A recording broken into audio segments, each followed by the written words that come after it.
Le thème porte sur la contribution des semences améliorées dans la sécurité alimentaire et nutritionnelle. Comme vous le savez, lorsque la semence est améliorée, elle a un potentiel très important en termes de rendement.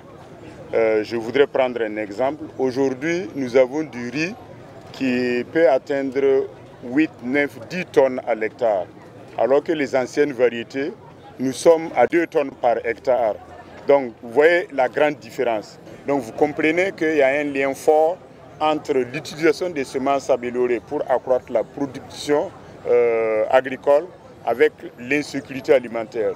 Puisqu'il y a beaucoup de personnes qui se sont déplacées et ne pourront pas cultiver.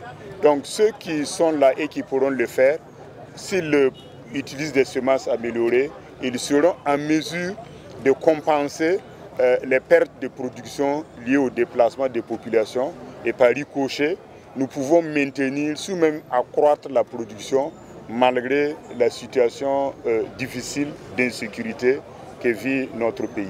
Je tiens d'abord à remercier le gouvernement d'accorder une importance capitale à cette foire en acceptant vraiment de placer cette foire sous le haut patronage de son Excellence, Monsieur le Premier ministre, représenté ici par Monsieur le ministre d'État.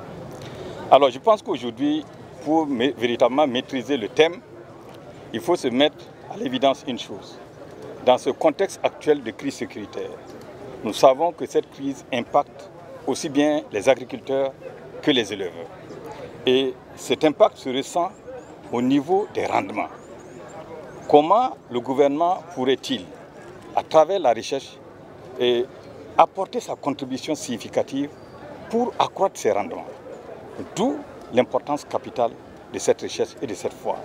Cette foire, c'est en fait un espace pour véritablement mettre en lumière tout ce qui a été obtenu en termes, je dirais, de variétés, de semences améliorées, qui sont issues des travaux des laboratoires.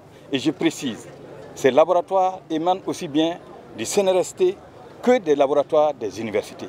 Donc quand on dit chercheurs, c'est y compris les enseignants chercheurs.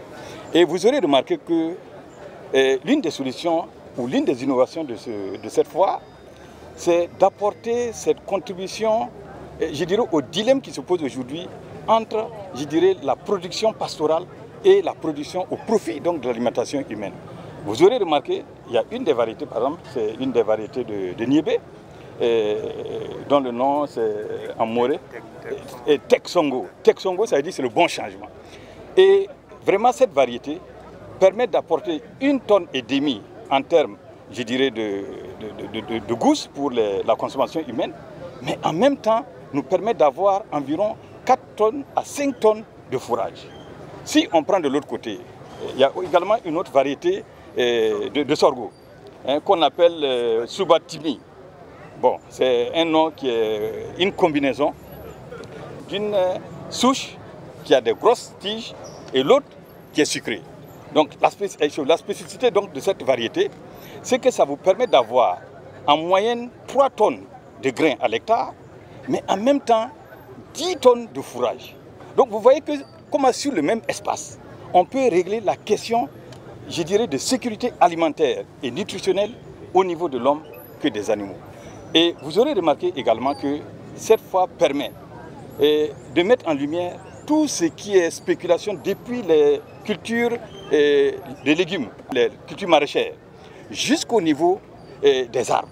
Vous aurez donc remarqué, pour la question par exemple des manguiers, on a tellement de variétés de manguiers et on peut même s'enorgueillir aujourd'hui qu'au Burkina, le Burkina soit, je dirais, le centre de conservation des parcs de variétés de manguiers au niveau de la CEDEAO.